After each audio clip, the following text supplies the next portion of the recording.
Jakşembe.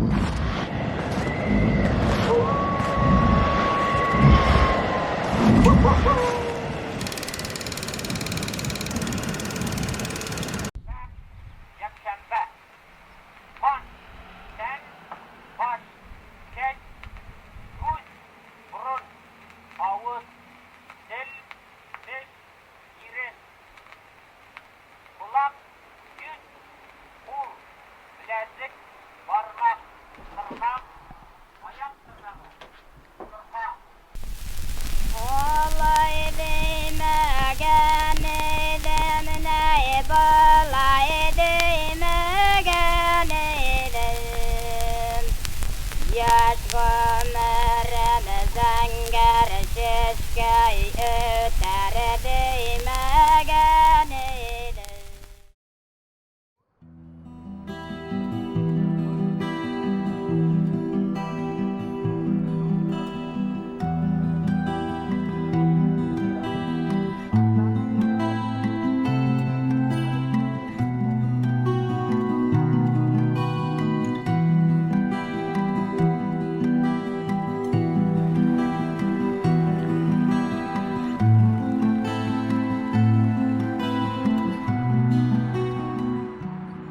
Я живу в городе Лейпциг.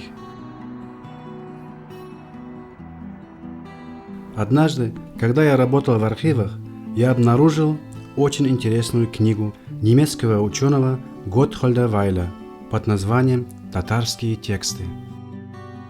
Она для меня была уникальна тем, что в этой книге были собраны, анализированы, переведены и научно обоснованы тексты записей на грампластинке военнопленных татар и башкир в Первой мировой войне. Я был просто в шоке. Голоса военнопленных с Первой мировой войны? Это же 100 лет тому назад. Да, но где же сами голоса? Где они хранятся? Этот вопрос не давал мне покоя, и я приступил к интенсивным поискам.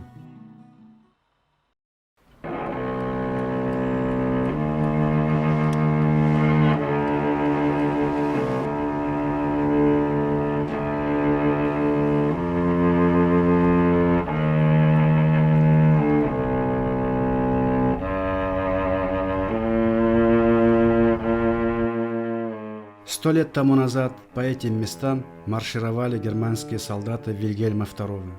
Они шли на самую загадочную войну, как потом назовут ее историки. В Первой мировой участвовали 38 государств. После нее исчезли с лица земли 4 империи. На ней погибло 20 миллионов человек, еще более 21 миллиона были ранены. В этой войне впервые были применены в боях отравляющие химические вещества, подводные лодки, аэропланы и танки. Многомесячные позиционные бои были ужасны. Люди в окопах массово сходили с ума от невыносимых условий жизни и ежеминутно грозящей смерти. В Первой мировой погибло столько людей, сколько полегло в битвах за тысячелетнюю историю Европы.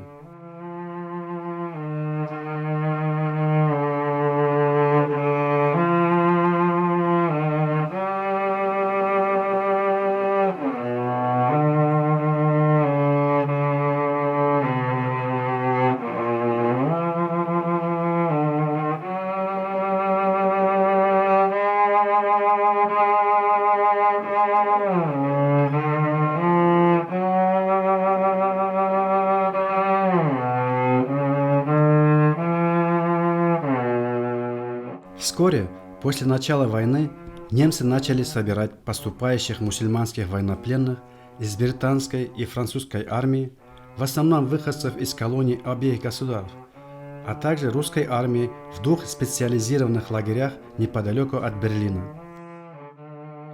Целью этого было переманить пленных мусульман на немецко-османскую сторону посредством панисламистской пропаганды.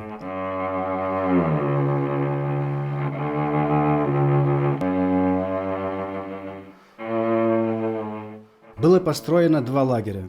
Лагерь полумесяца, Хальтмонтлагер, где были интернированы прежде всего северо- и западноафриканцы, афганцы и мусульмане из Индии.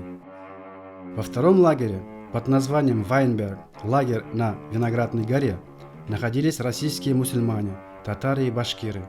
Их было всего 12 тысяч человек.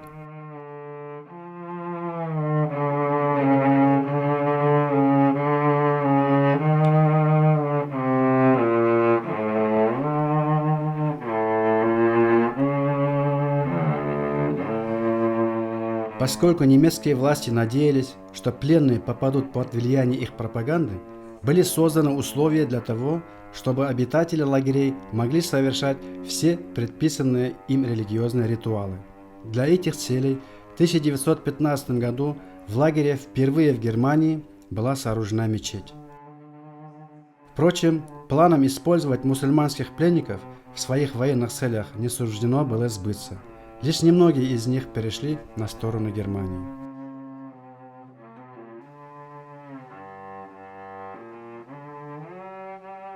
Немецкие ученые, историки, фольклористы, антропологи решили использовать представившийся шанс изучить оказавшихся на территории Германии представителей многих экзотических народов.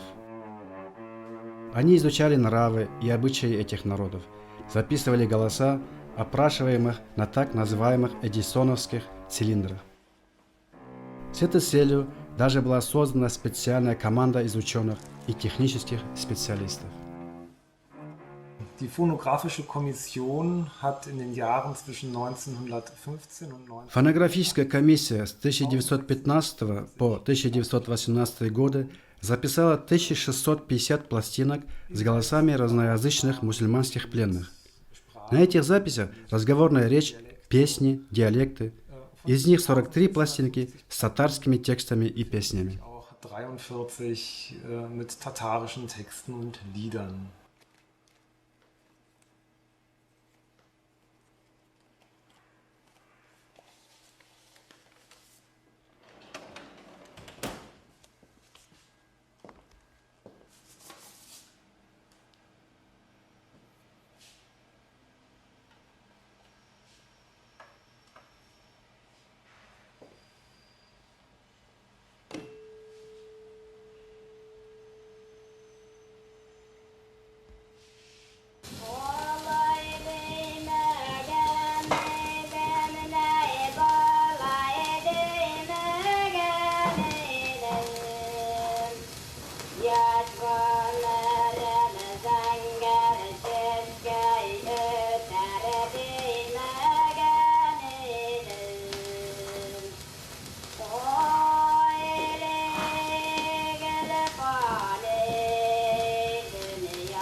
So, die Herstellung einer Shellac-Platte ist etwas komplexer, weil die eigentliche oder die Aufnahme passiert auf einer etwa 2 bis 3 Zentimeter dicken... Создание шеллак-пластинок предполагало целый комплекс работ. Запись велась на восковую пластинку толщиной 2-3 см, которая предварительно разогревалась в термическом шкафу до 40-50 градусов.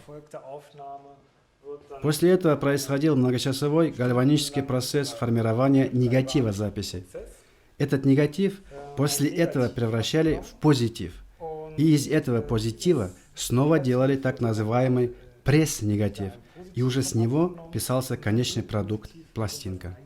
Pressnegativ hergestellt, das dann in dieser Form zur Herstellung einer Shellac-Platte geeignet ist.